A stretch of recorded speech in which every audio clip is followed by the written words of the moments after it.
pretty good static crashes tonight. Yeah, it's pretty brutal, actually.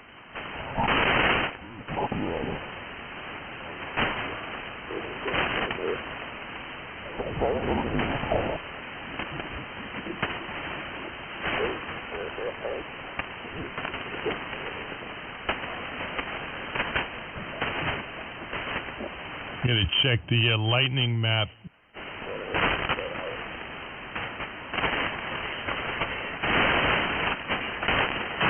Yeah, rain's supposed to start soon.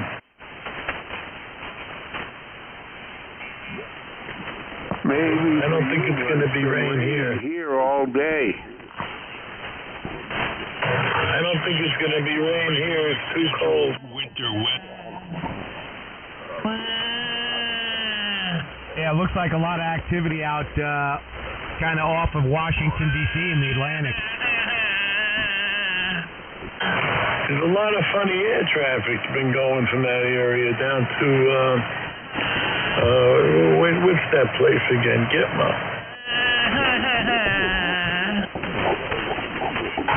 All of the faggots, heroes are being flown down there. Sounds like there's a butt-hurt-triggered liberal on frequency. Yeah, there's a moaner. Is it true that all liberals are gay? I don't know, I heard that. Trump's probably doing him right now.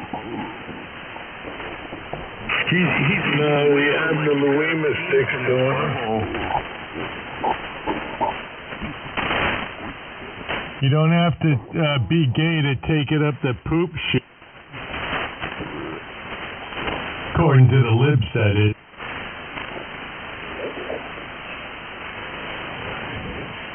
Yeah, Epstein's Island, man, they had a nice list of liberals that used to visit the island. That's kind of funny, isn't it?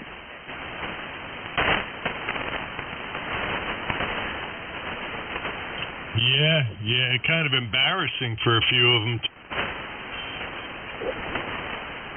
Yeah, I watched some guy analyzing the amount of single people in particular age groups, and his conclusion is that there's a lot of queers, but there's a lot more lesbians.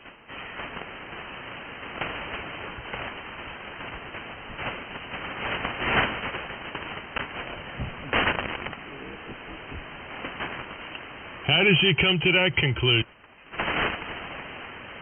Well, it's the percentage of unattached people in a certain age group.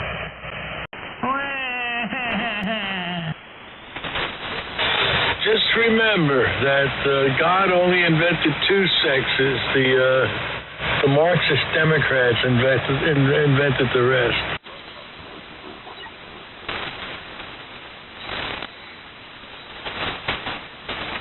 What do we ask this guy that's qualming us? He seems to be an expert in homosexuality. KC1LMA. He's a professional moaner. KA1JB. Oh, here's big trouble. Uh-oh. Take the dildo out of your ass. You might stop crying. What's up, Joe? Hey, what's up, man? What's up, Mike? All good stuff. You need like some animatronics though, like Biden going up the stairs and he keeps falling. Oh, God, that was a triple K2EDS. Woo!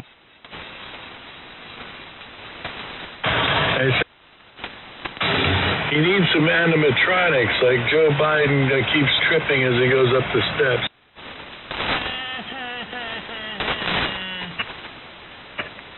Yeah, Joe, you got to British put like tanker attacked by the Houthis and they had to abandon it. It's a with blaze. a pair of stairs going on a plane with Biden falling down it over and over again. That would be beautiful. I have the projector. I'm gonna put the projector up with a big giant screen and play stuff on it. You should do some holograms. Yeah, that's what it is. It's a holograph screen, and I have the correct material for it. I was doing it over Christmas time, but I figured, you know what? Let's use it for putting stuff out there. Maybe like Trump giving a speech or something, and I'll put it out on FM on a certain frequency just to make him happy. Holograms don't use the screen. It's two lasers interference pattern. Well, I can't do that. I get that kind of money. That's a little bit beyond me, I think.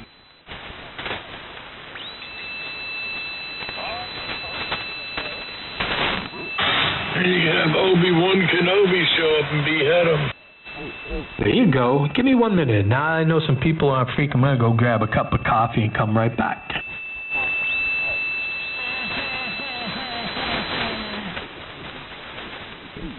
Yeah, Joe, your theory's right. God hates Democrats. Look at that signal. It's barely above the noise floor. I was just going to say, that's 100 milliwatts right there. I don't even think it's that.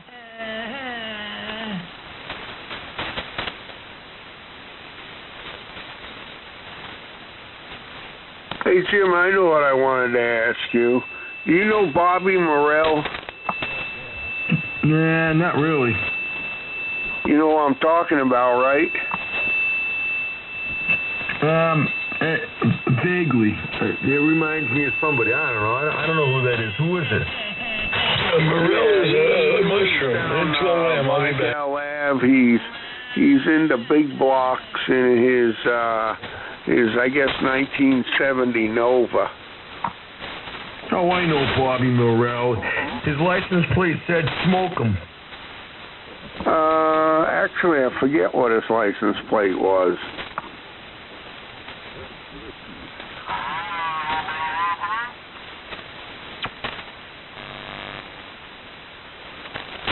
Yeah, I know who that guy is. Yeah, he's always got something with a lot of power.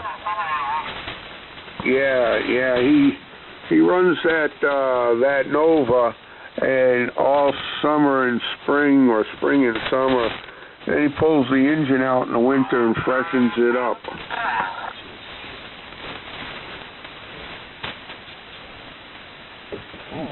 Does he have a parachute on? No. You must know Bobby Grinnell, the body shop guy that does paint. Grinnell? Yeah. Yeah, that's who I thought you meant. I mean, it kind of sounds like him. Yeah, he's a good paint guy. Yeah, I remember him from years ago.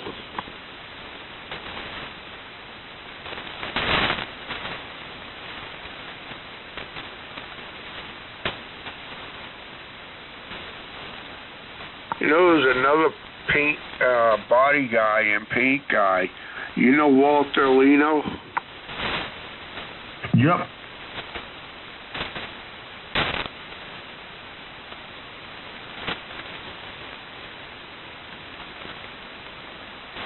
Yes, his older sister, or oldest sister, married Rick that used to own Kenyon's. He just sold it this past year. Yeah, I know Rick. The old company I worked for, we did all the refrigeration in that place. Yeah, Rick. I knew Rick when I was a kid, when he first bought that place with his partner there. I forget his partner's name. He owns Andy's Market there on 151.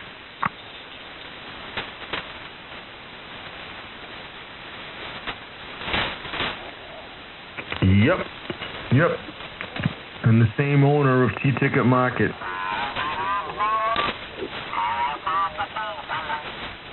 Oh, he owns T-Ticket Market also? Yep, same owner. Both places, 151 in Mashpee and Falmouth. Ah, okay.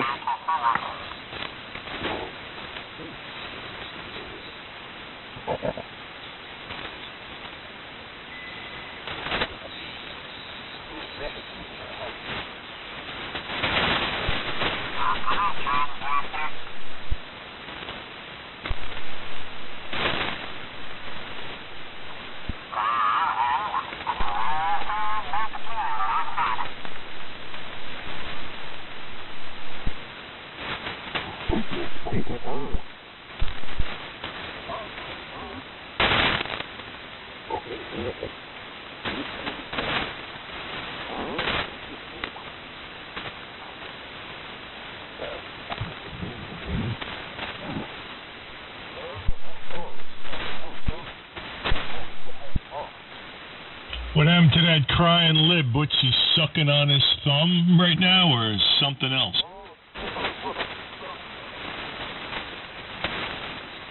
I'm always blown away by adults who actually do this kind of crap, right? I mean, this guy's probably got 45 radios in front of him, and he uses them to do that kind of crap.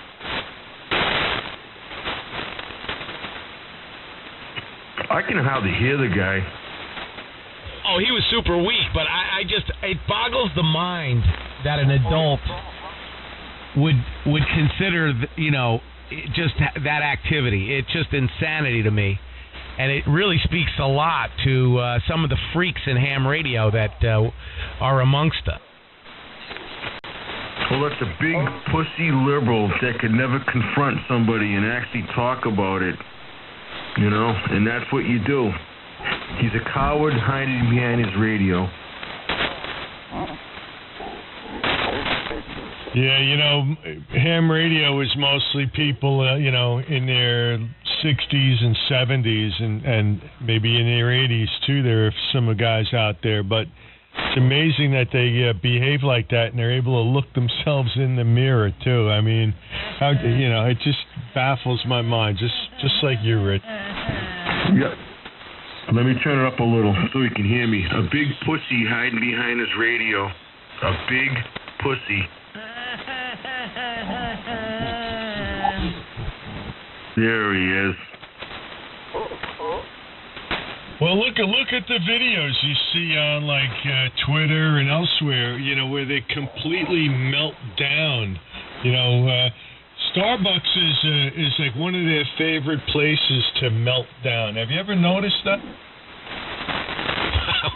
I saw something a couple of weeks ago. This asshole woke, young adult was at a gate at an airport, and the gate attendant. Thank God he had his crap together.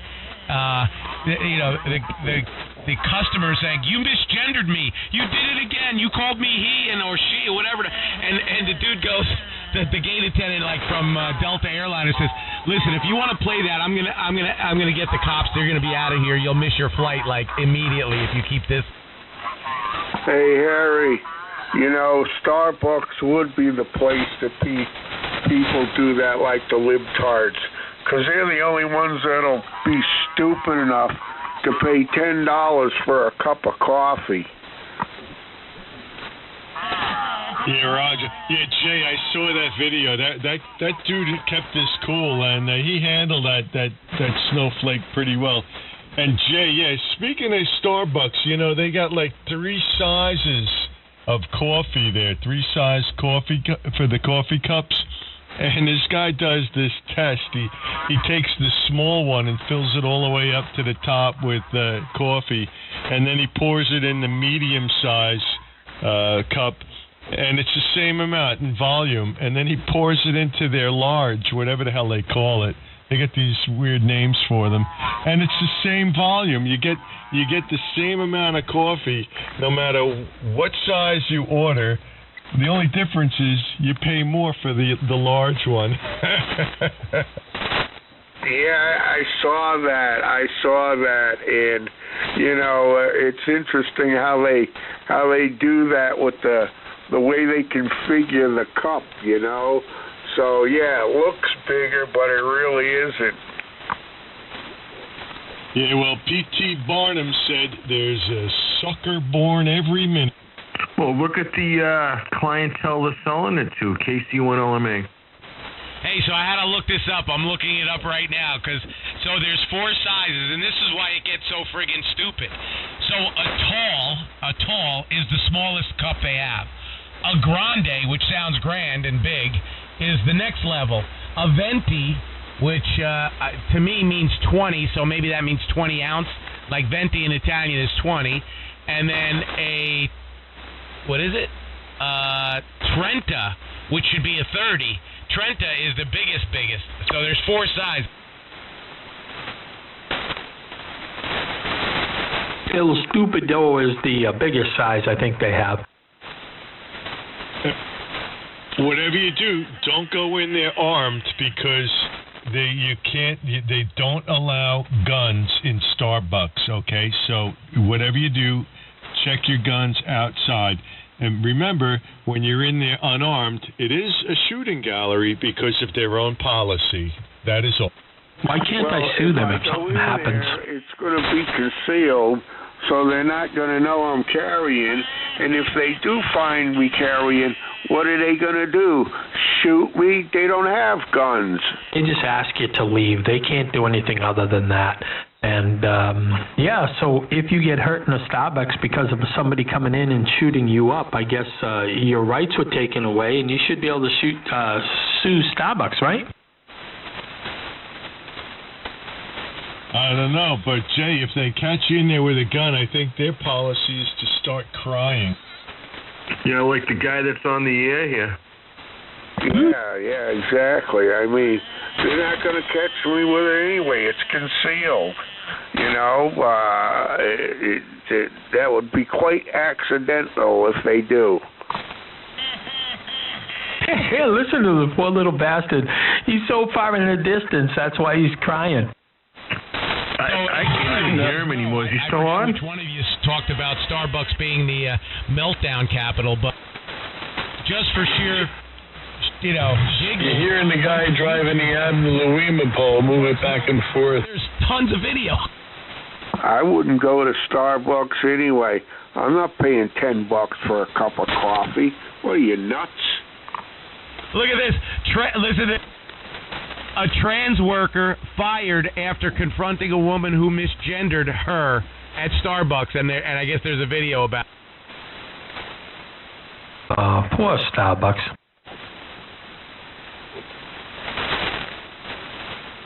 I just saw a video yesterday on Twitter. Some chick was melting down in Starbucks. She's screaming at the people behind the counter who were kind of like cool, calm, and collected because they put up with this shit all the time. And they were kind of actually egging her on. And then she just, couldn't even understand the words she was saying. And then she just cleared the counter of all of the shit that they have there, like, I don't know, cookies or whatever the hell it is. And then she walked out. That pisses me off to no extent when I see these assholes go ahead and throw things off the counter and everything because they're taking a little temper tantrum. They need to be brought up on charges. No, they go but and buy it's a revolving door. They just let them right back out on the street and nothing happens. Get a license, buy all this expensive equipment, and just make noises and try to bother people. That's what they do, Joe.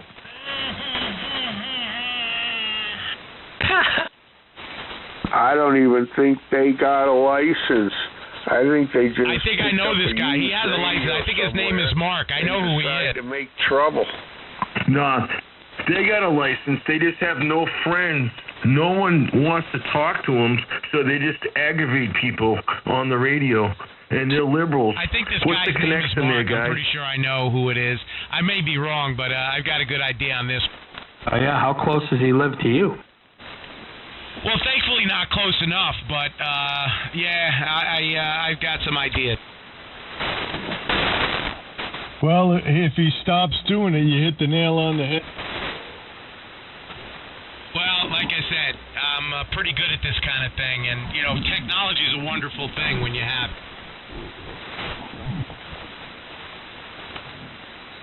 Man, I'm sick of those people throwing the stuff on the floor and making somebody else pick them up that works there. I'm sick of the a-holes that walk in and just steal things out of stores like they can take everything they want. This is getting silly, man, and it's time these people go to jail. Oh, look, the guy mysteriously stopped crying ever since you said that, Rick. Well, I mean, whatever. I know him to be a real big pussy, but I wasn't going to say it, but needless to say, it's, I think Jim hit it on the head, but, but anyway, it's all good. Some people are mentally disturbed. He's probably off his meds or whatever. All Dems are pussies.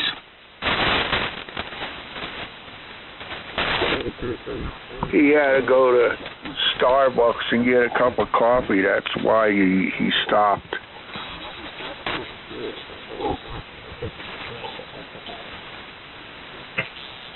Yeah, if I was a criminal and I wanted to rip somebody off, I'd go to a Starbucks because no one would be carrying in there. Why would you go to a Starbucks? You want some queer to make a cup of coffee for you? You know what I meant. There's a standoff at the border with Texas, the feds against Texas. What's going on? There's a standoff down at Eagle Pass with the feds against the Texas Rangers, I think they are. The local sheriff can imprison them, you know.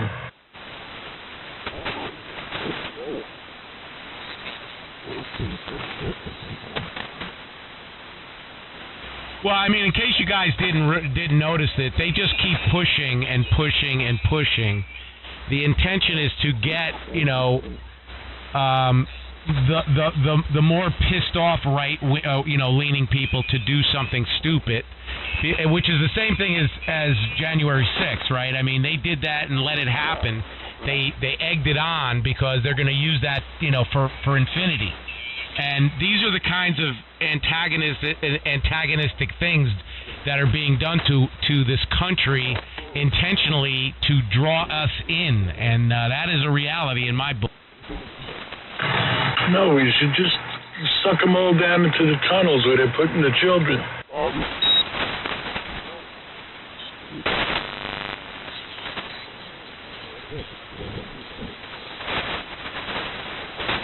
Because this is going to get to a point where there's going to be some people that are just over the edge, right? And in a way, you know, you're going to look at them and say, man, you shouldn't have done that. But you can understand why they did it, you know, and that's what it's becoming. It's, you know, they're waiting to pull some of that wacky fruit, you know, to do something stupid, and then they'll use it against us, right? That's what they're doing. You can't let them use it against us. Tell them go F themselves and just go about our business and band together. Just burn them. They're no good anyway. Like January 6th, man. Any of those cops or FBI agents that came after people that just happened to be on the property or something, their names should be taken down and they should be known who they are because they are traitors. All the way down to the lowly prison guard. In the history of humanity, started in the morning and ended before dark. I mean, that's an insurrection? That's a joke. It started at 1 or 2 o'clock and ended only 3 hours later, and nobody had firearms or knives? That's my point. If it was a real insurrection, there would have been rifles, and Pelosi and that friggin' piece of shit Pence would have been dead. We'd still be in it. The real insurrection is when they tried to get into the White House about, last June, 6 months prior to the actual January 6th, where the BLM and Antifa people pushed down the White House gates and everything else, attacked Secret Service. They attacked the regular cops. They were trying to get in. They were shooting laser beams at cops' eyes and hurting their eyes. They were throwing rocks, water bottles with frozen water at cops. Yeah, where was the true insurrection? Hey, you want to see a real insurrection? Go look up what the World War I vets did.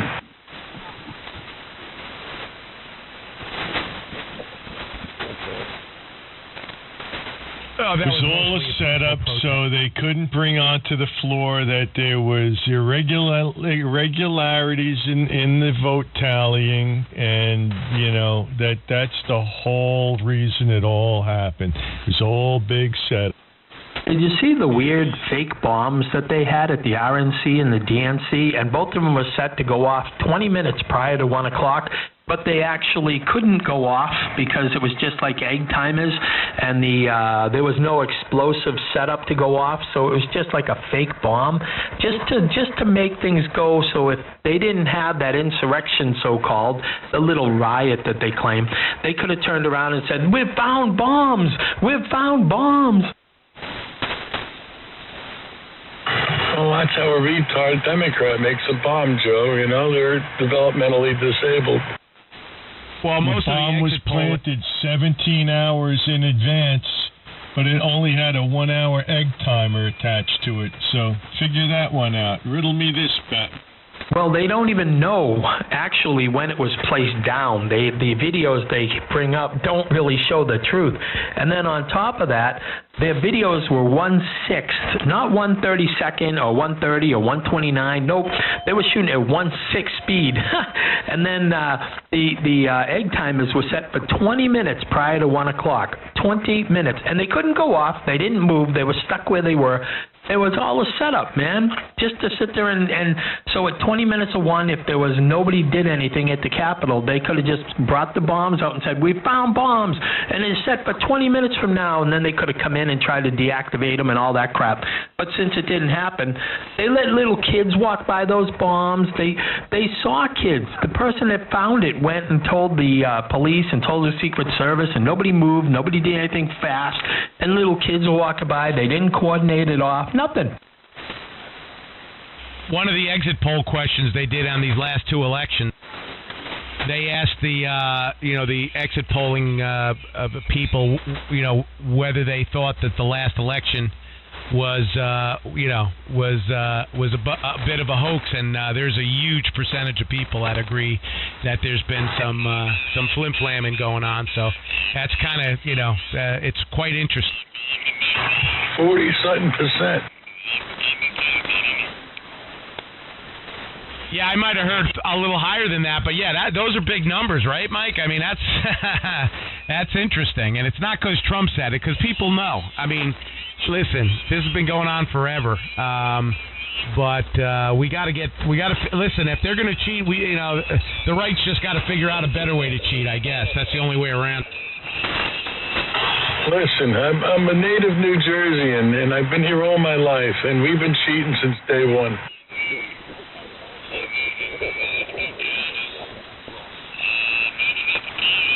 And you saw that hidden recording of, was it Kerry Lake out in Arizona with that Republican leader from her state there talking about keeping her out of the race, and there's guys on the East Coast that are ready to fund her to keep her out. Did you hear? You saw that? Kerry Lake? Yeah, that's what I meant. Yeah, they try to buy her off. Problem is, you're not going to buy Kerry Lake off. Well, she said they'll have to kill me. I ain't there's no money in the world. It don't matter what you try and offer me. But I mean, this is on the right now. Let's not forget this. This is the Republican side, which the whole friggin' thing's a mess. No, that's a faggot rhino. That's what that is. A rhino is a Democrat. He just calls himself a Republican. You ever notice how the rhinos always get reelected? Because the election's fixed.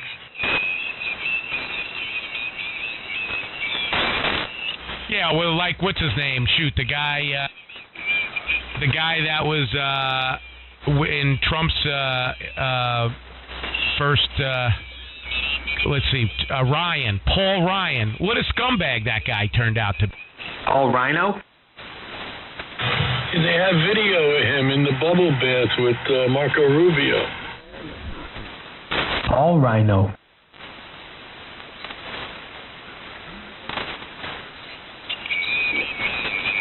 He's the reason Trump didn't get all that crap done, when they had the House and the Senate.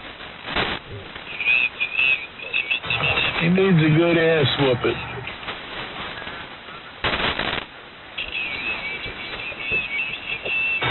And from what I've seen, maybe hung for treason.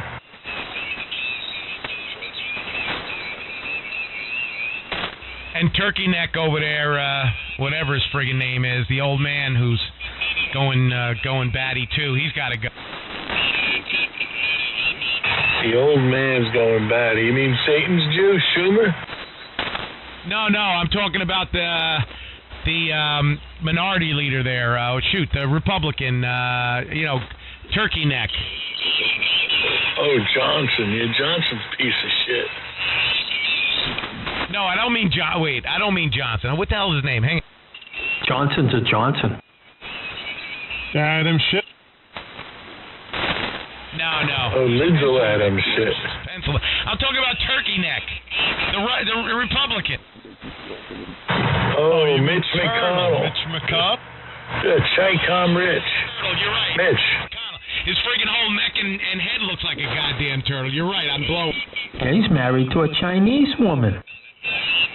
Mitch McConnell. What a scumbag that guy. He's involved with the Chinese as bad as Biden He comes is. from a billionaire Chi-Com family. Yep.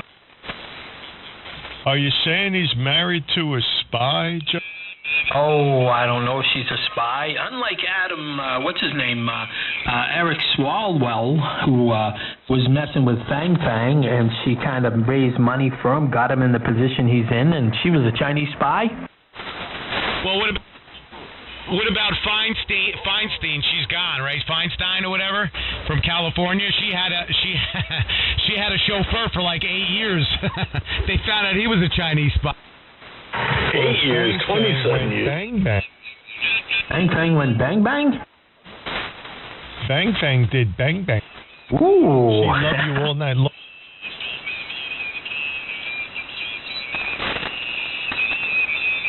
But what do they say? Love you long time. Maybe. He rubbed you wrong time, G.I. Anything for $5. You got Sucky, special funky, basket. $5. Did somebody say mo, mo, mo? Me so horny. Tubuku. Yep. Did somebody say mo, mo, mo?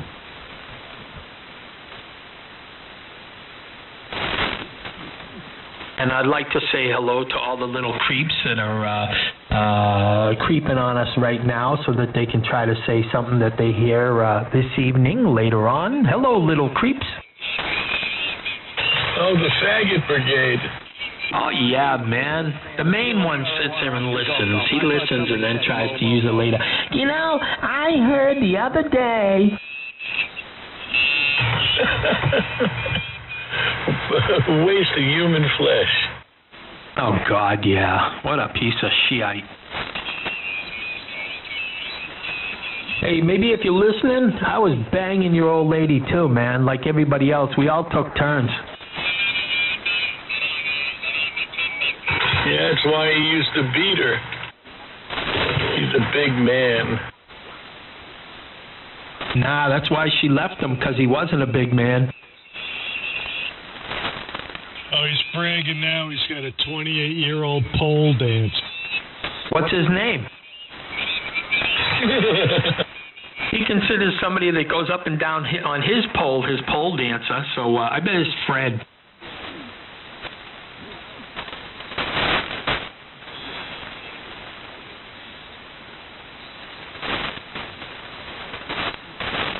You can't make this shit up. Oh, yeah, that little creep was on last night, man. I wish, last night I wish Joe had been on the air. He would have enjoyed it. Comment, please. I'm hearing rumors of his return. I did too. Go ahead, comment. Identify and give us your piece. Well, my piece I'd have to take out of the holster. And my comment would be, hello, gentlemen. And my identification would be Kilo Charlie 1 Oscar Golf Golf. The name is Sam, surface to air missile, just west of New Haven, Connecticut. And I thought I heard somebody say Mo. Oh. Well, welcome. Come on in. We're standing up for the Republic. Welcome back there, Sam. Nope, we haven't heard Mo on the air yet. Not late. Mo, Larry, the cheese. The Mo from Nebraska? Just listening, trying to watch a television video of something I want to get ready for field day tomorrow. I don't know if anybody up there is participating or not. I'll be participating, but with an H home designator. You're not going to break out your parka?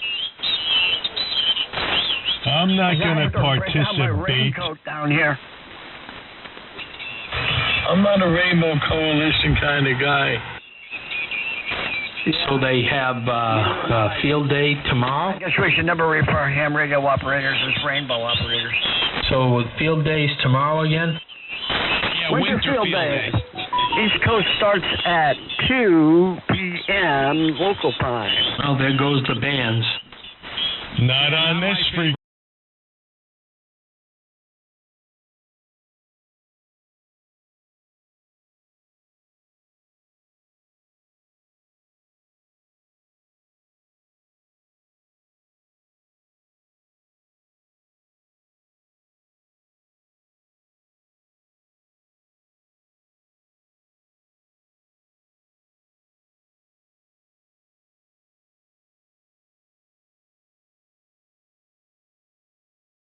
You got to be down in Florida, then they get really pissed off. We just talk on a remote ham radio station down there. Why don't we go down to 40 and then switch over to the upper side? That sounds deviously good, K2EDS. I'm 4 kilohertz. I'm already 2 kilohertz in their passband.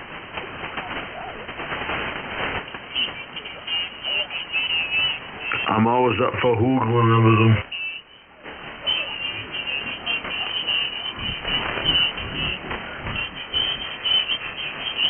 Hooliganism? Yep. I've been known to partake in that in my younger days.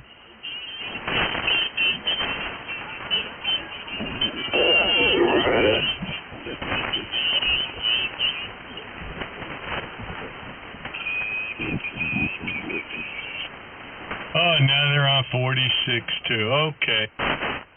You notice that? It seems like they play games, man. They're on 42, 46. It's the same thing as 60. They're on 62 now and 58.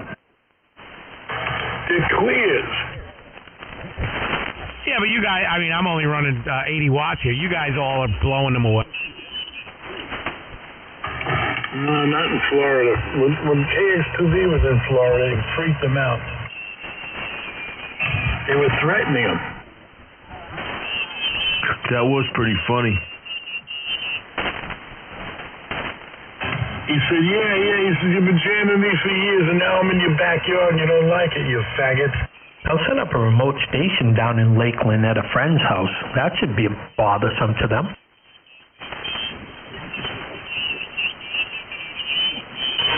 They would lose their minds. What you gotta do is have a remote station and tell them you're in New Jersey.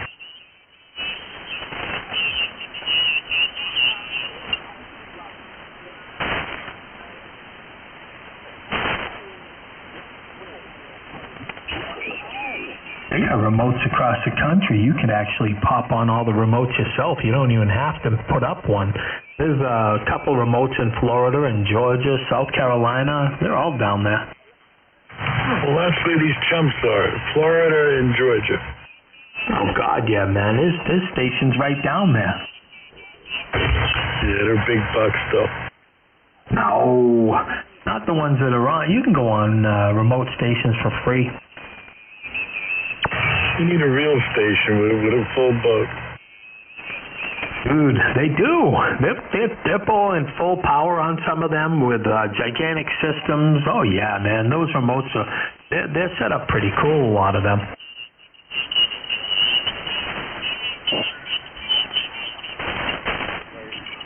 When that stuff first started coming on, I used to sit there and help out a lot of them when they were setting up because it was probably about 10 years ago or something like that. I didn't have my own house, so I had a remote station set up. And I used to go on it, and then I helped a lot of them when they were setting up their remote stations to go with remote hams. And over in Poland and Ireland and Italy, down in Arizona, I was setting up all kinds of stuff with them guys. We'd go over audio and go back and forth. Yeah, they were pretty cool.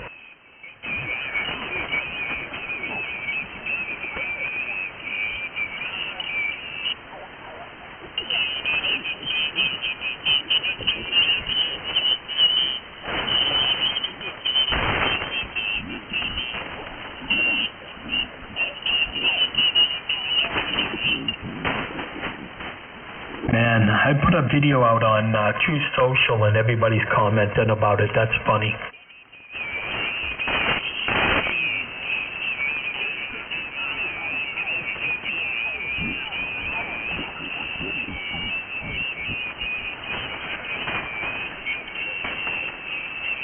Wow, 79 cents a minute. What? Remote stations. No. They have a lot of them that you don't have to pay a dime for. Yeah, that's if you got a flex radio and you use the remote thing. Everybody could use your equipment then. They have a lot of stations set up. My friend down in Texas has 2 or 3 remotes. one of his remote stations is set up on like a 200-foot tower, and it's got this crazy antenna on the top that he got from a friend of ours in Poland that makes them. So they're all over. I think it's RC Forbes, and it's remotehams.com. A lot of them don't cost a dime at all, man. Yeah, but you gotta buy the remote hams crap. No, you don't. You just put it on your computer. I'm telling you, most of that, they do have some remote ham stuff that's out there that you have to pay for and be part of, and it's expensive. But they also have remote ham set up that you can... Tell those homies squeal like a pig.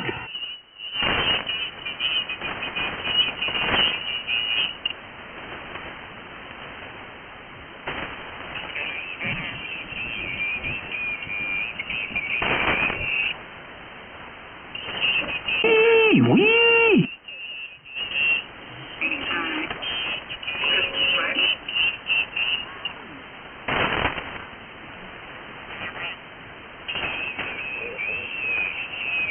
So here's a headline for you. Queer activist known as the Eunuch Maker took cash to create castration porn. Hey, at least they're cutting them off.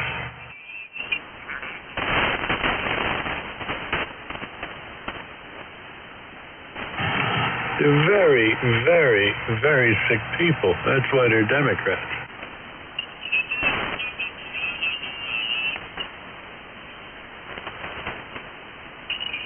Were they sick and before they were Democrat, or were they Democrat before they were sick?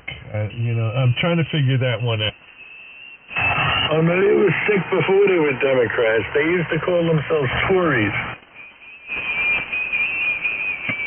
Well, usually a sick person becomes a Democrat.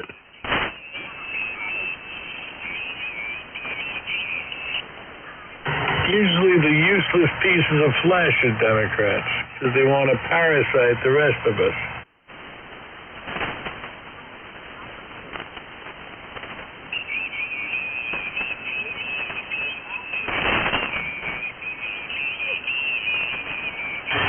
Central bank goes, their game stops in its tracks.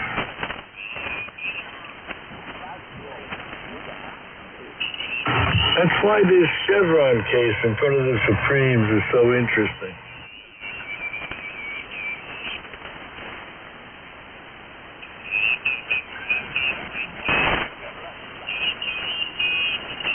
Hey, Rich, it's funny, after you mentioned that guy, the crying stopped. Imagine that, Harry. Yeah, kind of interesting. I'd like to know what this dude's call sign is, just for future reference. I would never give it to you because they're all faggots. I know it is. I'm pretty sure I know who this guy is. I got your email. I'll send you an email. Yeah, it's the guy's name. Yeah, Harry, text me too. Yeah, okay, I'll do that, yeah. Okay, yeah, Rich, yeah, please send that over. Thanks, man.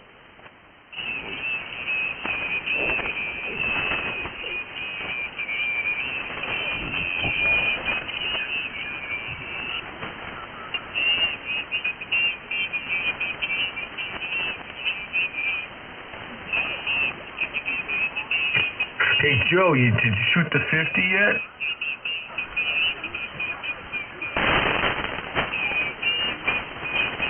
He said he did.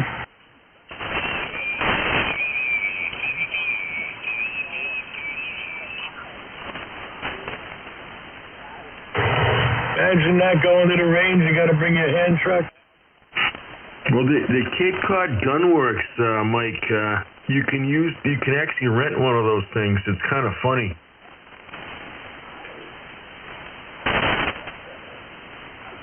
And that's an indoor range with a 50 cal. Can you imagine that?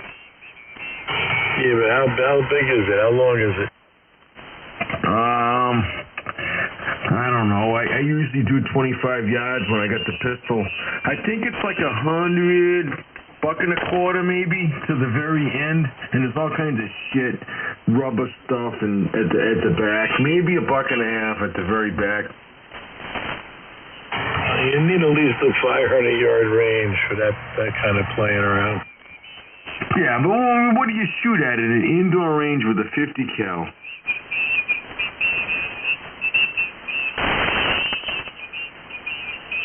Just one hell of a backstop. That thing is, even if you're wearing ear protection, you're still gonna hear it loud.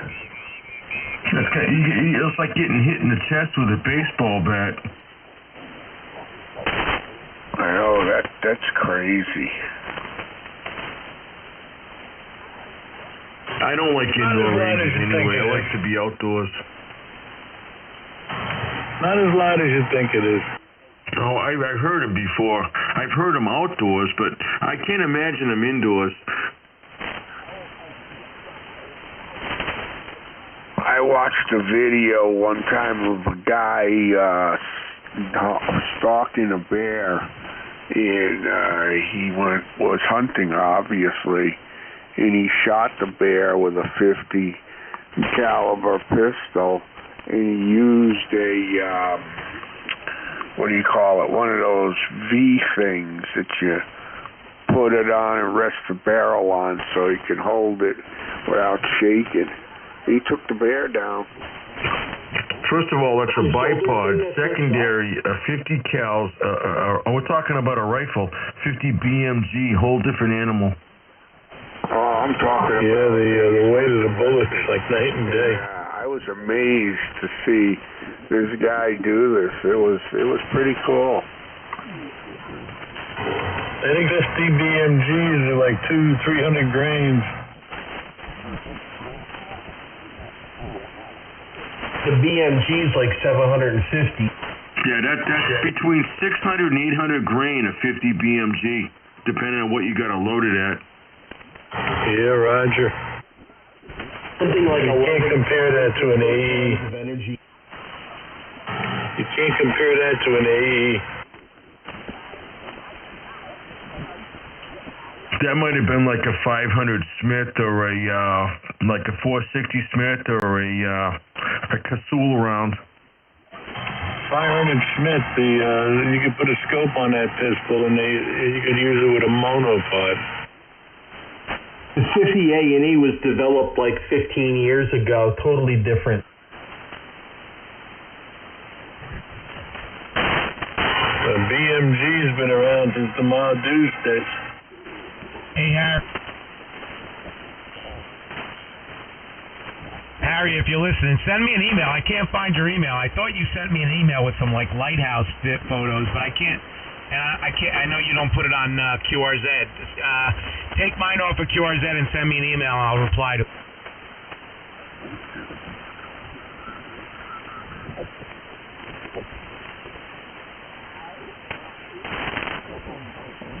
I don't know much about the 50 AE, but they say it's very similar to a 44 Remington mag.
TC1 LMA for ID. Hey Jim, imagine being a hunter 100 years ago and going on safari in Africa and shooting an elephant with an elephant. God, can you imagine that bullet? Well, think about what Lewis and Clark had with them, that air rifle. That shot 50 calibers.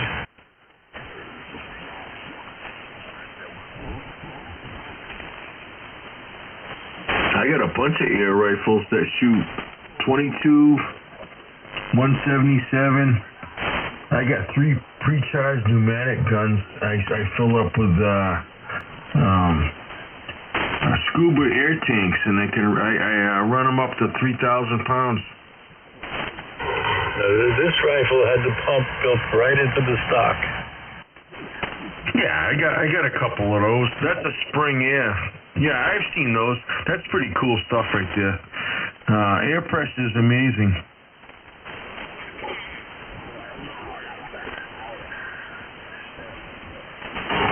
You never run out of ammo. Think about it. Yeah, no powder involved. I took out a coyote in my yard with my Benjamin Marauder. Hit him in the head. That thing dropped like a friggin' ton of shit. Now's the time. It's their heat season. No, I know. I just got my license. I hunt those things.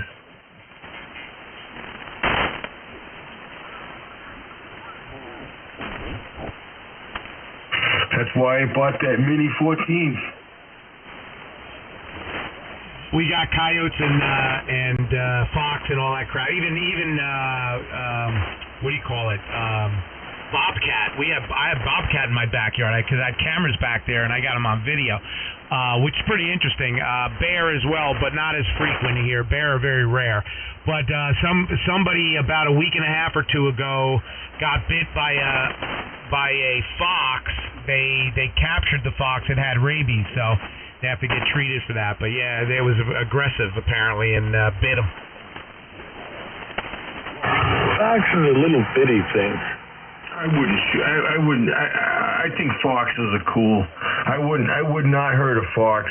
Coyote, I'd blow those things in half in a heartbeat. The coyotes around here are very mangy. They look pretty mangy. I don't know if it's like that where you are. No, these are big. They call them coy wolves, but that's bullshit. They're not interbred with the wolves. That's a bunch of shit. They're coyotes. They just got the heavy fur in the fall and the winter.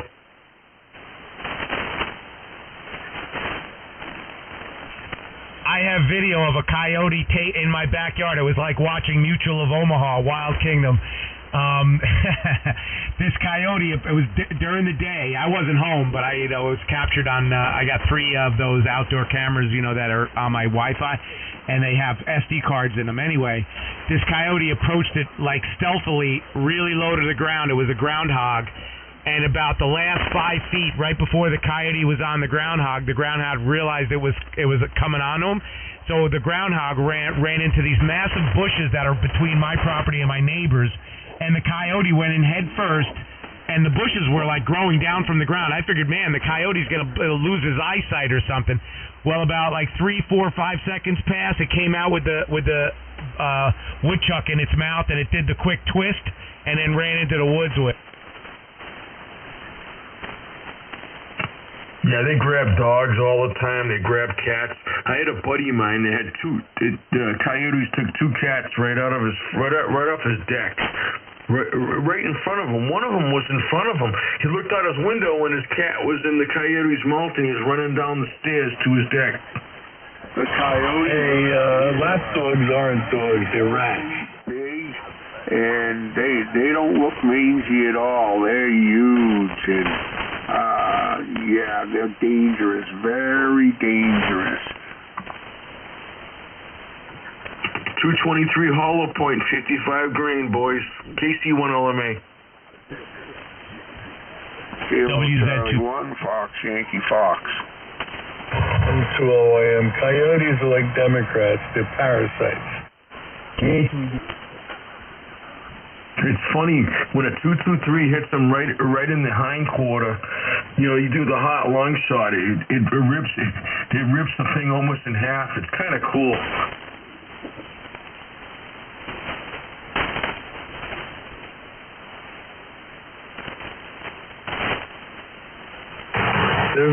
human. And you may like foxes, but if you were keeping chicken, you wouldn't like them. No, I know, but I just wouldn't go after a fox. The coyote thing around here is a problem. If you want to get a surprise, we'd find YouTube videos about that show Coyotes and Foxes Fighting. Who do you think's going to win? It'll shock you. No, foxes are nasty. They're very smart and they're nasty. I know that for a fact. I've seen them brawl. I can tell you you're right, bro, because the coyote will try and think it's got the upper hand. Eventually, it'll run away before the fox does. Why do you think a fox doesn't go after a turkey? Well, I'm not sure. Well, actually, a turkey roosts in a tree at night. It goes up in, 10, 15, 20 feet up in the tree. They roost. That's what it's called. They roost. They get up in a tree at night to protect themselves. But they hang out in packs, and coyotes don't go after them because they're not going to be able to get one of them. Maybe if one of them's sick. But there's so many coyotes around here, and there's so many foxes. There's a shitload of turkeys around here. And the turkey population is really, Been eaten. Actually, they're not bad. I tried them. I mean, it's not my favorite thing. I love just the regular domestic turkey. That's one of my favorite things to eat. But they're very stringy and they don't taste anything like domestic turkey. You got to breast them out. You no sense in eating the leg. Exactly. You said it. You hit it right on the head. It's probably like eating a goose, huh? Although the geese are probably fat. No, Canadian goose are nice. Canadian geese are all over the place around here. What? But are they good eating? I don't know. I've never had. Oh shit, yeah. Canadian geese, goose, duck, they're awesome.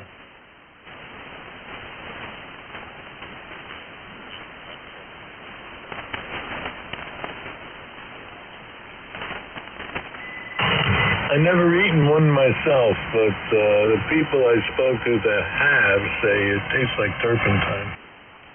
Yeah, well, I like turpentine then.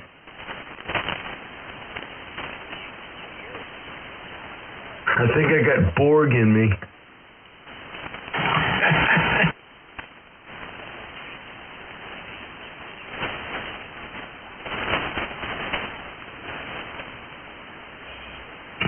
There's a thing in Falmouth. It's called the game feed, and a lot of guys they get the coyotes, and they actually have they have coyotes in this game feed, so you can eat I didn't have it when I went there. They have all kinds of stuff: wild turkey, coyote. They have every single animal that kind of walks the land here. But believe it or not, I never ate one, but they say they're good. Really? Well, did they have any roast libtards? The cats, right? How far off could it? I mean, I never ate one. I think it's completely disgusting. I'd shoot one, but they say they're not bad.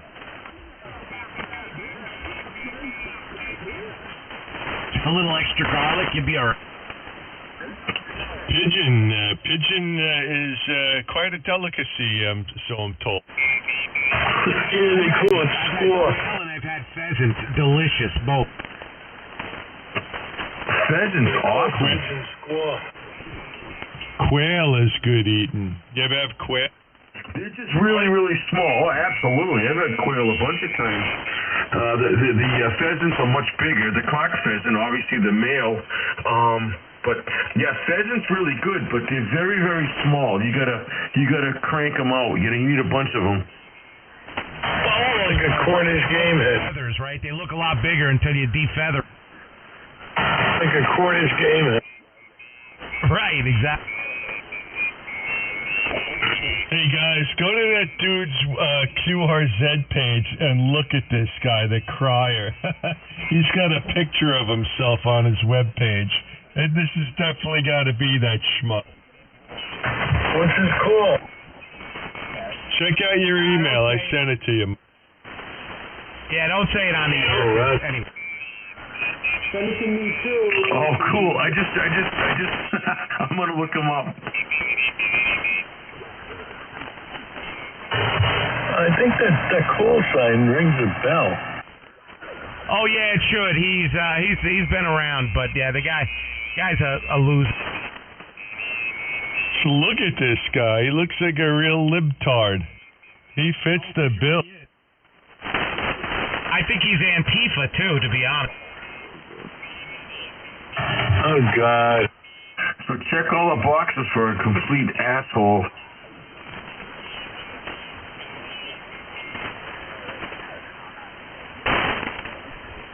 Antifa, huh? Yeah.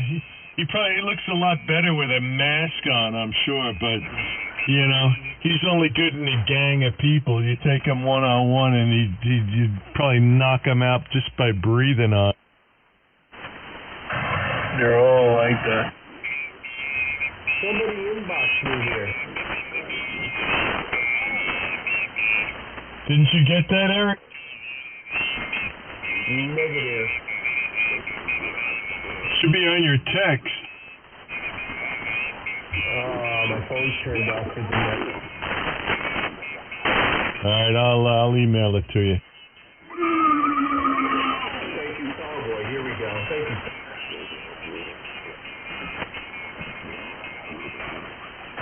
Oh, he's not much of a drive for me.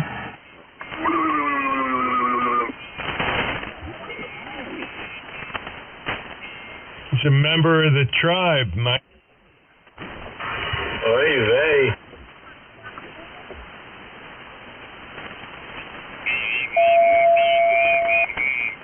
Yeah, but look at the last name.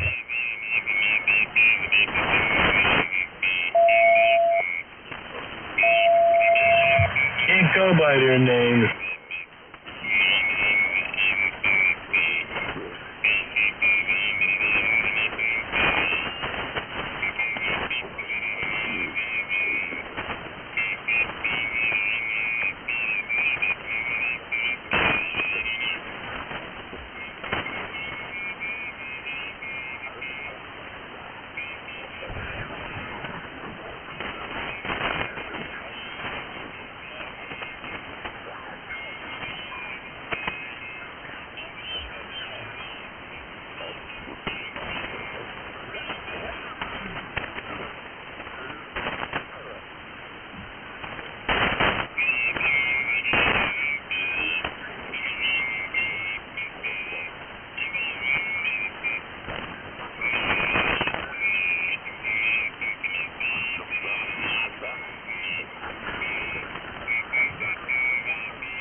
JC went on me.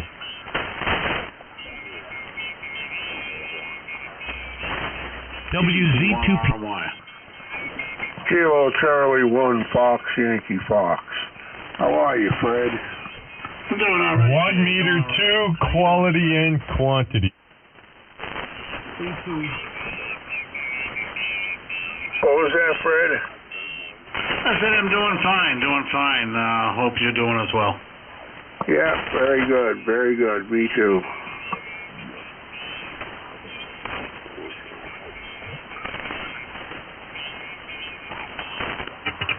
Good evening, Fred. Good evening, Jim.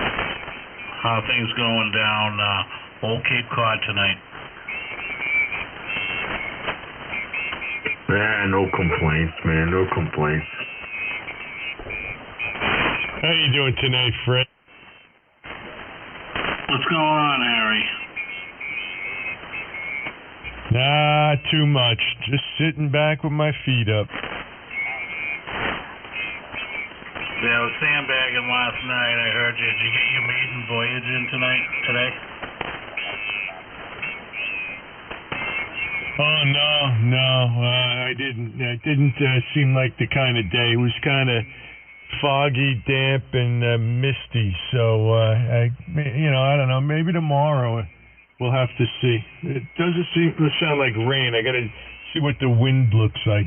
They call it for north 6 to 8, which sounds like it could be a good day to break out that clay thrower and light them up. Yeah, I picked up one of those about a month ago, and I did get it up in the air, but not long. It was kind of a cold day, so I haven't really played with it much.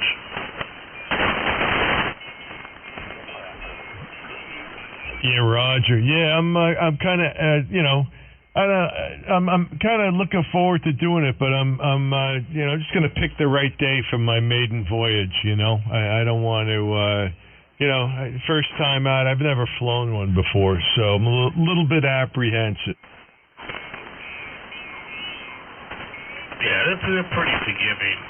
Just follow the manual. I mean, they take off and land themselves for crying out loud. So, like I said, just do it in a clear area. You'll be good.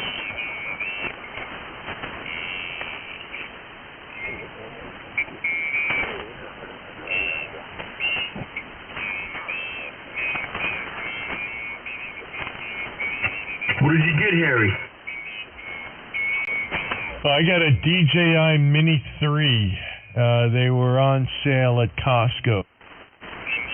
Oh, those are cool. Those little ones they got the fold-up prop on them.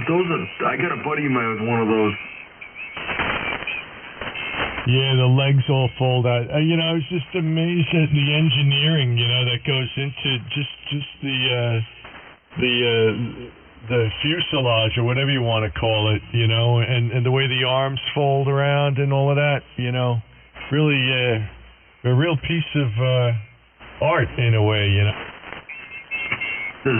got the 2K camera, right?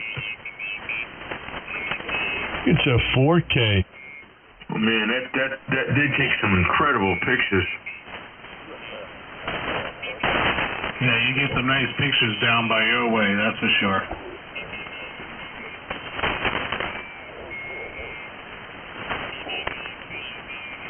Harry, what you can also get for those is a drone drop system. I mean, short money. It's like an aftermarket thing that'll strap to the drone, and it has a key fob on it. So, I mean, if you wanted to bring let's say a fishing line with weight on it, you could drop that over a tree or whatever.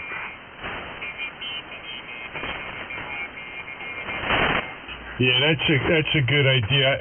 This is just a 249 grammer, so I don't know what kind of payload it would take, but I've thought about that. Somebody just told me, a buddy of mine's got an older, bigger one that he told me he'd give me a good deal on. So that might come in real handy for me, actually, Fred. Thanks.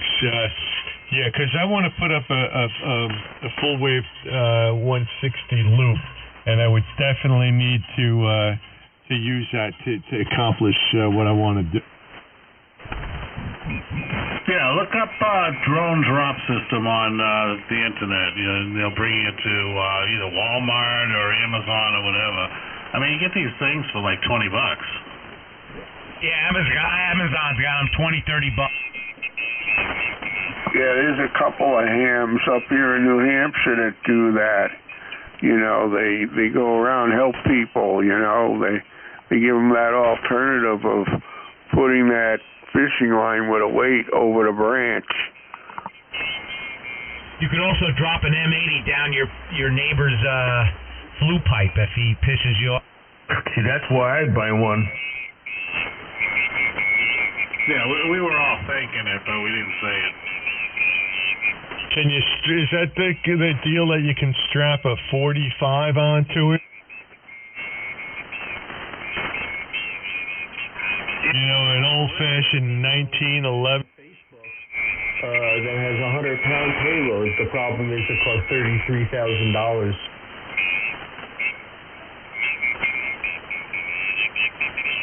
I don't know if the video's real or not. It looks real, but there is such a device on a drone. It's shooting, I forget what weapon it is. You know, it's like a small firearm, but it's pretty interesting.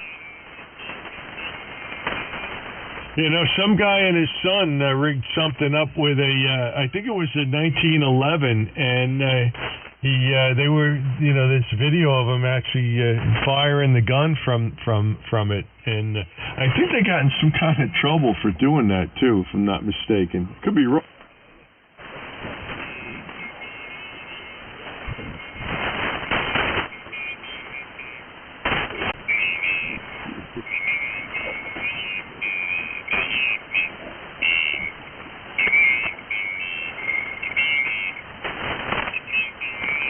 When I was like 12 years old, right, I had this really this guy. I don't know if he's still alive. He might be in jail. This guy used to be in the neighborhood. He'd get me into so much crap, and I had to walk him off the cliff on this one. So there was on a Metro North on the Harlem Hudson line. So that's the train that travels like near my house here in Garrison, up and down down to Grand Central and up to like Poughkeepsie and beyond, right? Back in the 70s, they used to have a police helicopter, like an MTA helicopter, that would fly along the tracks to make sure there was no debris on the tracks, you know. And this thing would come like clockwork, like every day. Near my buddy's house, this guy who almost got me arrested, and he was planning. This is the insanity, and I didn't want any part of it. He was planning on getting like fireworks and shooting it at the helicopter.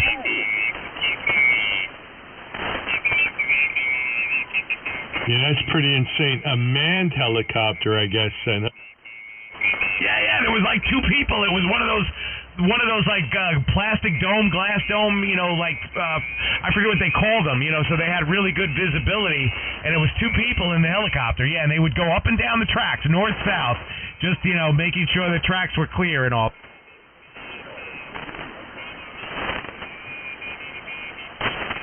Because, you know, kids wouldn't put, like, shopping carts on the track. No, never.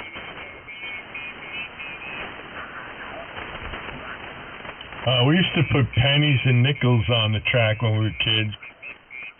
Well, that would be normal, Harry, but I had a weird friend, man, totally not normal. And honestly, I actually knew better, because I mean, if my parents found out, you know, some of the crap I almost got involved with, they would have asked the cops to throw me in jail.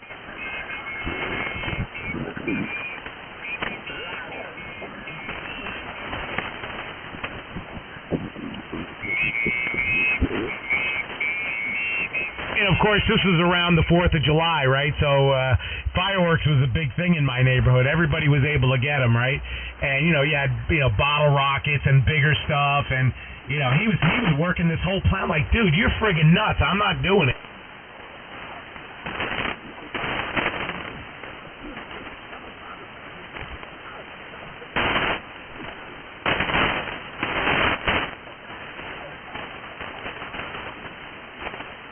I mean, imagine a guy like that with a firearm on a drum.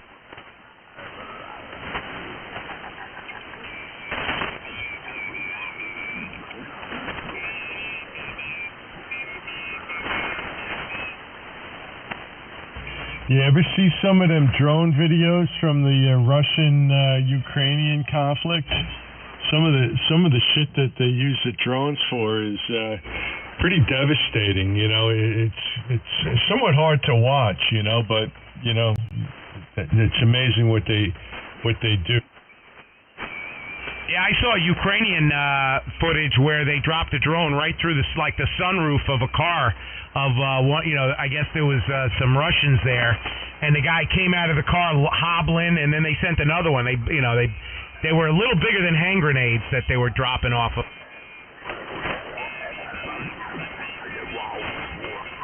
Yeah, I've seen quite a few. They drop a grenade down the open hatch of a tank. And all sorts of crazy stuff. There was another one. They flew the drone right in the open side door of an APC, and that went off. And oh man, it's crazy shit, man. There's like nowhere to run, nowhere to hide. Well, those are things they called like the switchblade drones. Well, those are different. Those are kamikaze. They actually they become the projectile themselves. Those switchblades.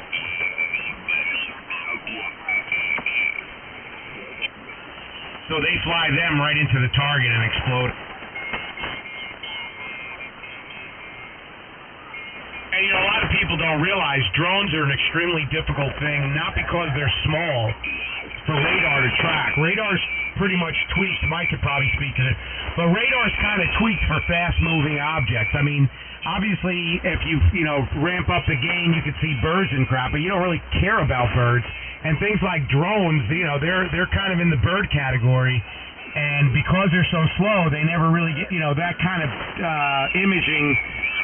Even if you could see it, you're not going to pay a whole lot of attention to it, so it kind of like fades into the background. Well, yeah, I can see those things just hovering close to the ground. I mean, how can they even identify what's what? Well, they're actually figuring it out. They have to, because drones are going to be an everyday, moving forward here. They're going to be a big part of things, in war. But yeah, I mean, those radar systems are tweaked for jet fighter type speed.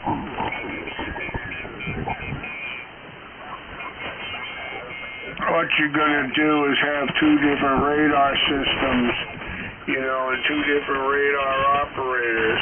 One operator is going to be looking for the high-speed jets and stuff, and the other operator is going to be looking for the drones. So, yeah, you'll have two different systems going.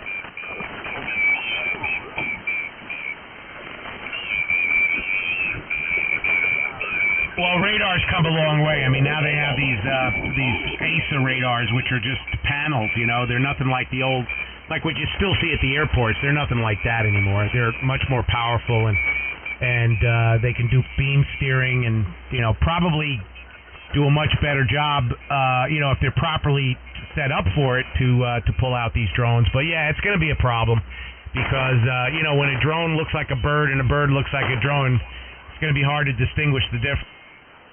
Yeah, roger that.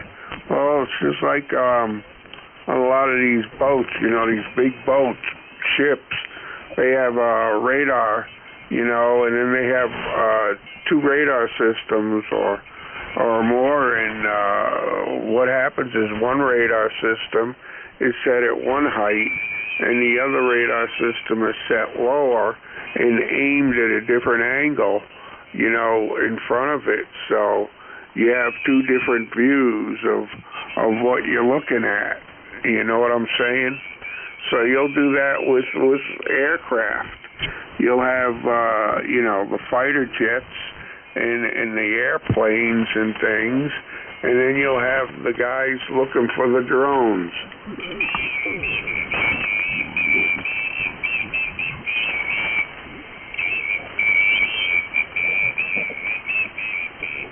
Yeah, I would imagine some of these solid-state laser weapons are also going to become a mainstream thing where they just, blow stuff out of the air instantly, They can lock onto it or whatever. But, yeah, it's pretty interesting stuff.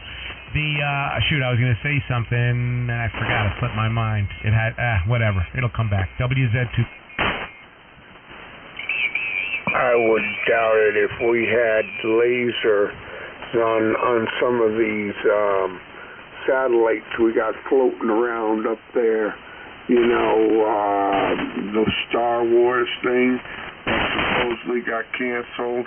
I wouldn't doubt it if they were operational up there, and you know, everything's pretty much hush on it unless it's needed.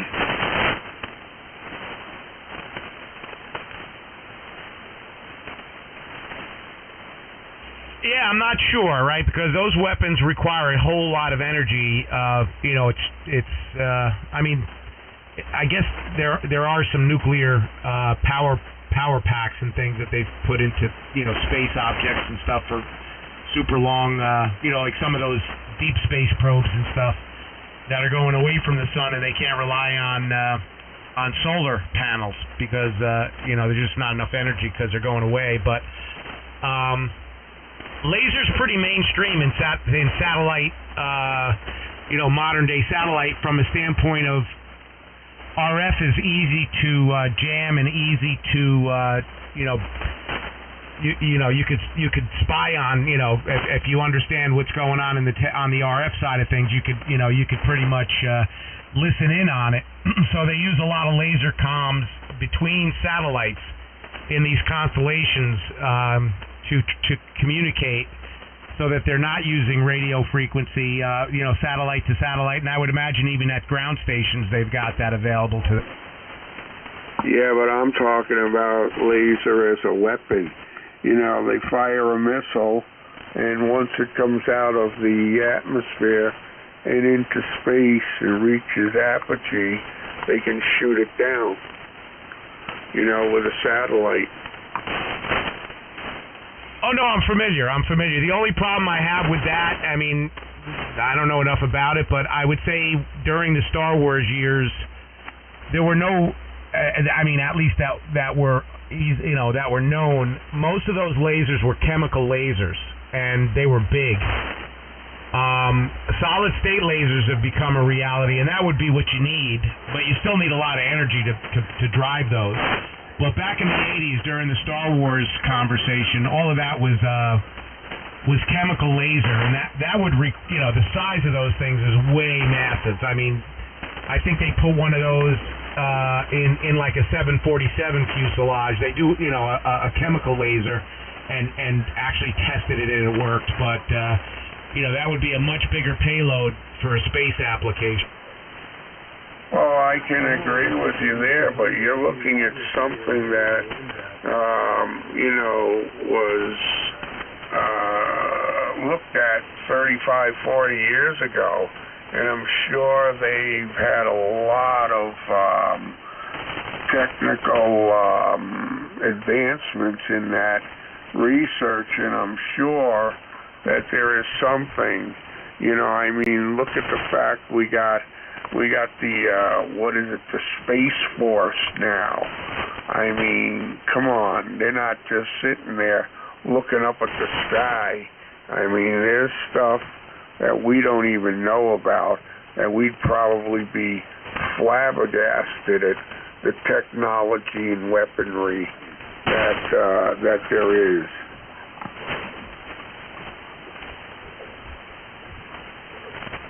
I agree with you, Jay. Yep, there's a lot of interesting stuff out there, and yeah, it's always amazing what's known, you know, by the general public. You know, you think, oh, that couldn't have happened in the 80s, but you know, there was some advanced stuff going on even back then. But you know, and then I guess, have you heard of this thing called rods from God? They're like tungsten telephone pole size rods that are supposedly sitting on some satellites.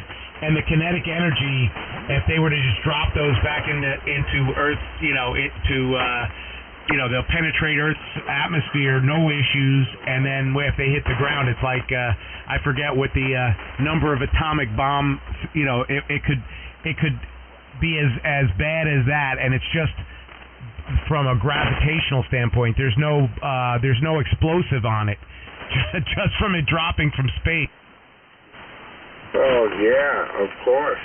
They figured that out when they know about how a an asteroid or a meteor of the right size can make it through the atmosphere and hit the Earth, and there's no explosive on that, but it can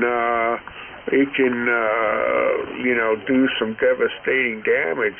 I mean, look at Tunguska in the Soviet, well, not Soviet Union anymore, in Russia, up in Siberia. Look at the damage that thing did. And they didn't understand it at the time, but now scientists are saying, yeah, that was a meteorite that exploded, something like a half a mile above the Earth there. Yeah, it actually kind of skipped like a rock on water, as it was crossing through the different layers of the atmosphere, and yeah, I think it was a pretty big swath of land there that it annihilated. Right, it was like an atomic bomb. It was crazy. Yeah, so those Rod from God or whatever they call it, I know there's probably a different name for it. That's a Star Wars era conversation. Whether they ever did it, I don't know. Yeah. Well, look at the kinetic energy guns that they have that shoot a rod out of them. I forget what they call them, but they fire this rod out, and this thing can go through all kinds of stuff. Oh yeah, that's on it's like on an electromagnetic track of sorts, right? Yeah, it's I forget what they call it, and there's no explosive on it. It's just the kinetic energy that that goes through. I mean, that it builds up. That this thing can go through all kinds of things. Yeah, railgun, I think. I mean, they may have other names for it, but yeah, I think somebody was talking about using that technology to actually get things into space, like small microsats and stuff like that. Yeah, well, there's things that is so far advanced that we look at as this is science fiction stuff, but in reality, we have it, and of course it's going to be kept secret. I mean, until it's needed, and then we're all going to be looking at, wow, didn't know we had that stuff.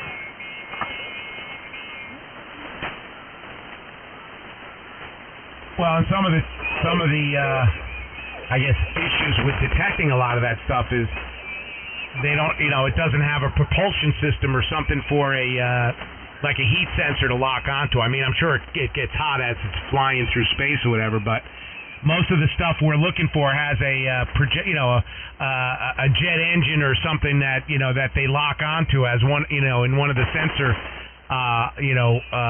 things that they use, and so when you don't have that stuff, it makes your defenses that much more susceptible. Well, yeah. I mean, there's all kinds of different theories of operation, but when you're dealing with a rocket in space, you're dealing with something that has to have liquid propulsion, because a solid rocket couldn't work because there's no external oxygen in space or air for the combustion.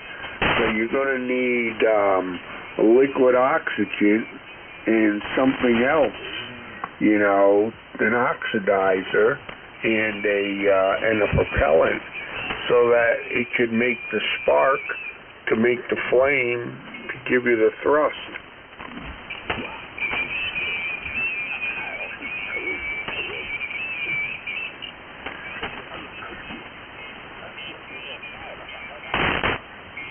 WZ2P, yeah, they've got some cool stuff out, Yeah, it's a good time to be alive.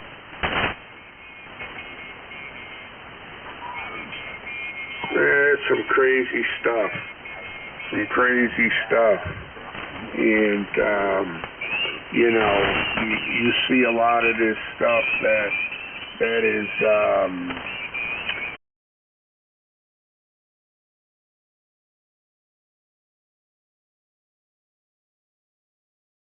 or that talked about.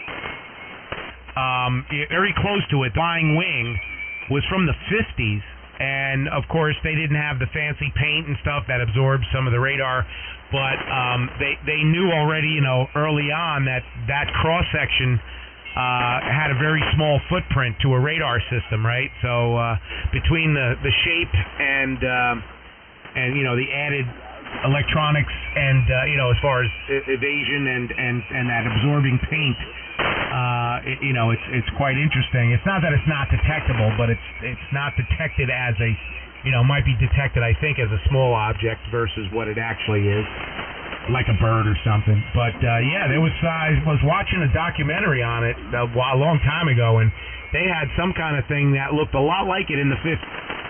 Yeah, that was in 1948 when that first plane flew, and it was a prop engine plane, and then they made a jet engine out of it, and then the project was canceled, but they got the whole idea from the Nazis because the Horton brothers, the Nazi Horton brothers, invented that back in the 40s, and they made an actual working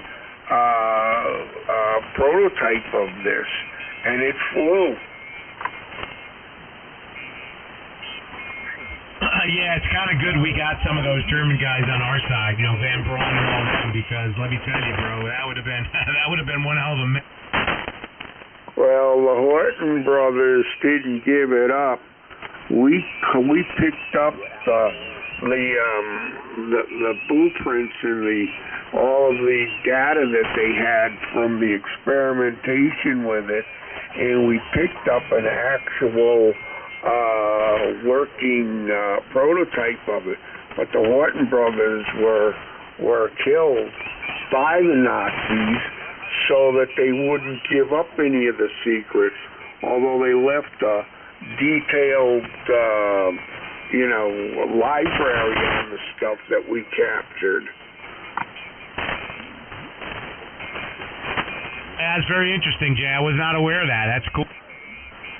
And then you have to also wonder, there are so many salt mines that we know were in different Eastern European countries. The Nazis used to hide gold and treasures that they stole from different countries and stuff, like paintings and stuff like that. And they blew up a lot of entrances to tunnels, and it's known that they were doing a lot of research in these old abandoned salt mines, and because it was during the Soviet Union days, when the Soviet Union had a lot of these Eastern Bloc countries that they used as their buffer zones, after the Soviet Union fell, a lot of researchers want to see if they can get into these tunnels and see exactly what's in there, and they're speculating that there's some pretty interesting scientific research that was going on there. And a lot of the Nazis blew up the entrances to the tunnels with the scientists in there so that they wouldn't get captured and give that information to, the people capturing them.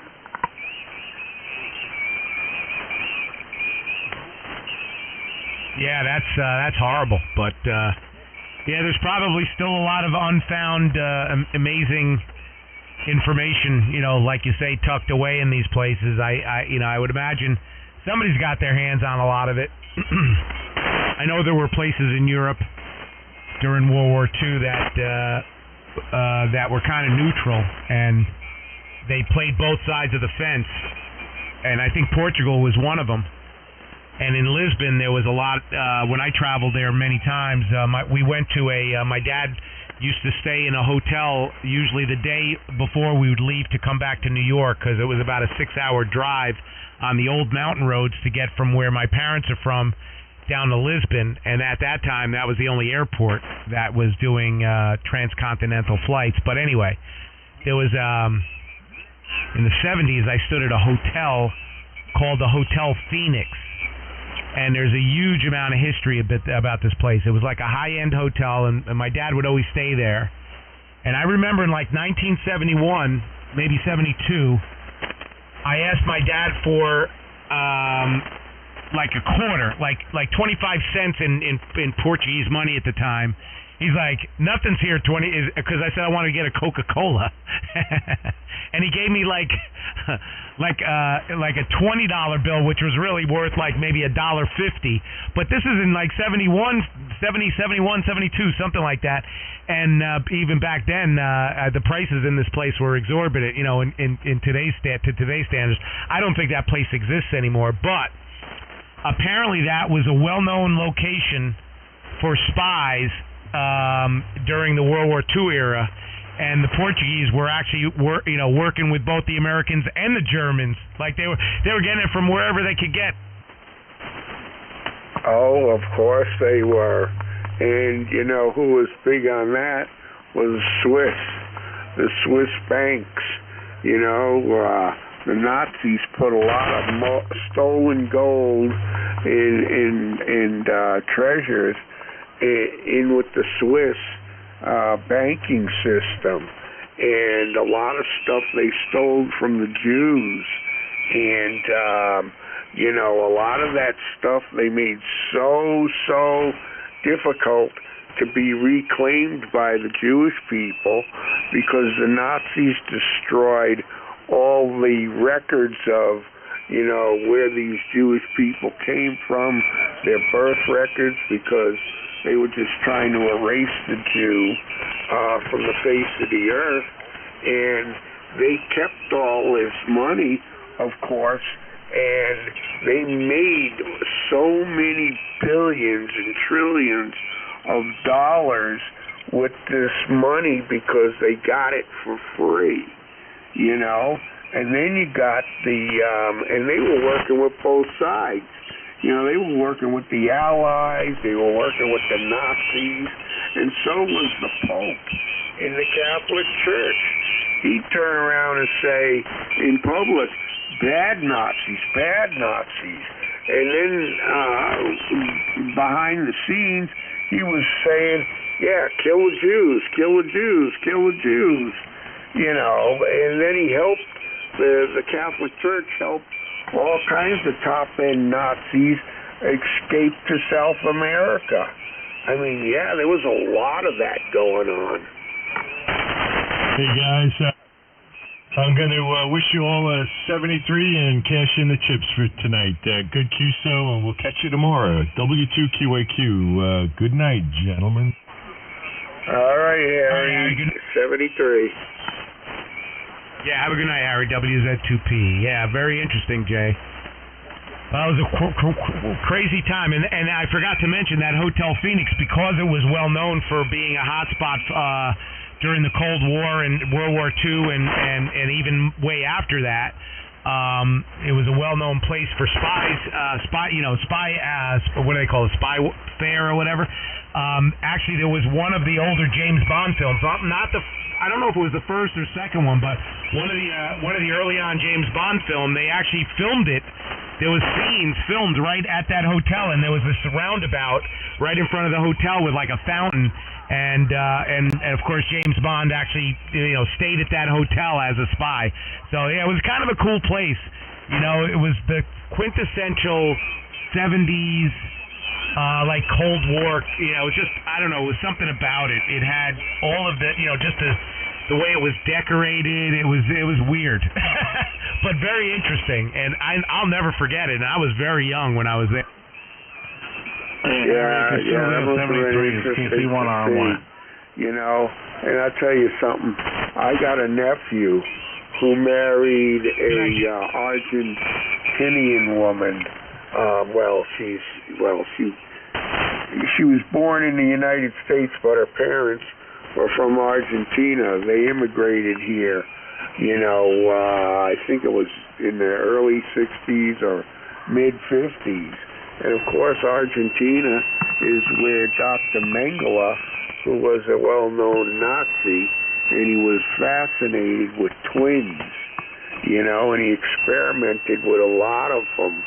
And he was running around South America experimenting with different women, giving them injections of whatever, because he was trying to see if he could give them the blood, or not give them the blood, but alter their blood into making twins.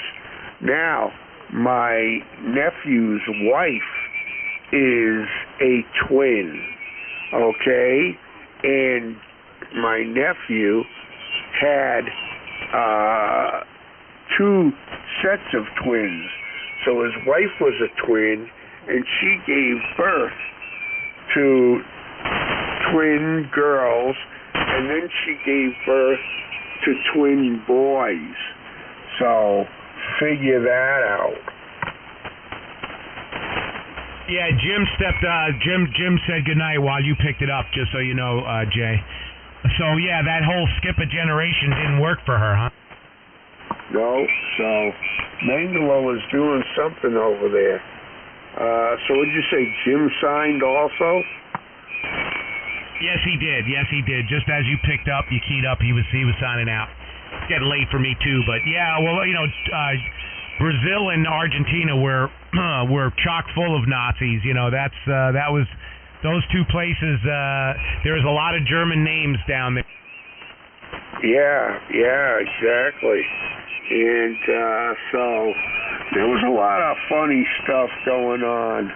You know, those Nazis did a lot of strange things. I mean, we could sit here all night and talk about all the different things they did, you know, and that would be too long. But yeah, I'm getting tired myself. I think I'm gonna sign and go watch a little TV before bed. Sounds like a plan, Jay. It was great talking to you tonight. It's way past my bedtime, but it's Friday, so I'm not too worried about it. But yeah, I mean, look, with all the bad, I mean, they were quite an advanced group over there. I mean, when you look at all the advancements, I mean, they were certainly ahead of, you know, the Russians were on our side to some degree. At least they were an ally. And, you know, both America and Russia and the Brits were all working, you know, putting our heads together to try to beat those Germans at the time, and that was no easy feat. Oh, that's true. But don't forget, we were fighting 2 wars. We were fighting the Japanese, and we were fighting the Nazis. So anyway, I'm going to pull a plug. So I'm going to say 73 to you, and I'm going to go QRT. So this is Kilo Charlie 1, Fox, Yankee Fox, signing off. Yeah, sleep well, Jay. Great talking to you. Have a good night. WZ2P. Good. 73 is Jay, KC1RMY. Hey, good evening to you, Fred, and I'll talk to you tomorrow night. Sleep well, my friend. Hey, Fred, good night. Yeah, I forgot you were there, man. Good night. So we kind of hogged it up. WZ2P. Yeah, have a good night.